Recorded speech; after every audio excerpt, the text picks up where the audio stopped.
बिहार के चुनावी नतीजे इस बार कई मायनों में बहुत ऐतिहासिक रहे हैं।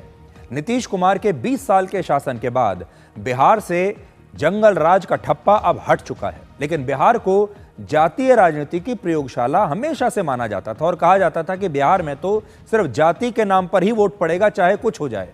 जो लोग ये कहते थे कि हम बिहार को समझ चुके हैं, उन्हें भी बिहार आखिर में यही बताता था कि आप बिहार को बिल्कुल नहीं समझे। ऐसे लोगों को बिहार सबसे पहले झटका देता है। लेकिन इस बार एक बड़ा बदलाव देखने को मिला है बिहार की जनता के बीच और वोटर्स के बीच। पहली बार इस चुनाव में जातीय और वोट बैंक की राजनीति ध्वस्त होती हुई दिख रही है। MY समीकरण यानी मुस्लिम और यादव हमेशा RJD का सबसे बड़ा वोट बैंक रहे हैं।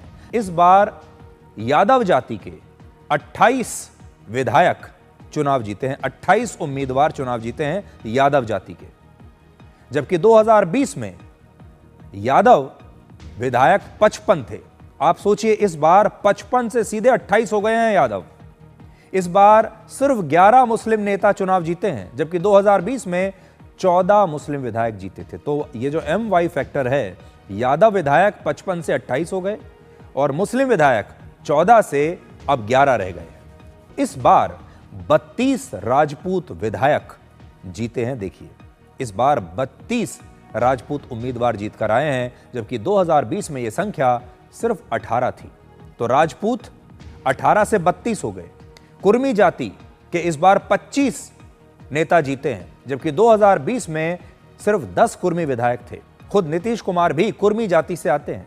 इस चुनाव में पिछली बार की तुलना में सामान्य जाति के ज्यादा नेता चुनाव जीते हैं। तो सामान्य, जिसे आप अपर कास्ट कहते हैं, उनके लोग ज्यादा जीते हैं।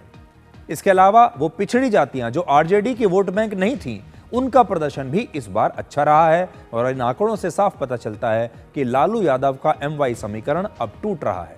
बिहार में पिछड़ी और अति पिछड़ी जातियों के ज्यादा नेता चुनाव जीत रहे हैं। पहले पिछड़ी जाति का मतलब केवल यादव से होता था, अब पिछड़ी और अति पिछड़ी जातियां अपना ज्यादातर वोट NDA को दे रही हैं।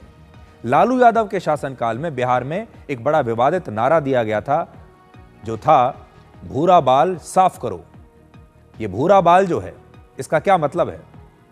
इसका मतलब है भूमिहार, राजपूत, ब्राह्मण और लाला यानी कायस्थ, इनको राजनीति से साफ करो।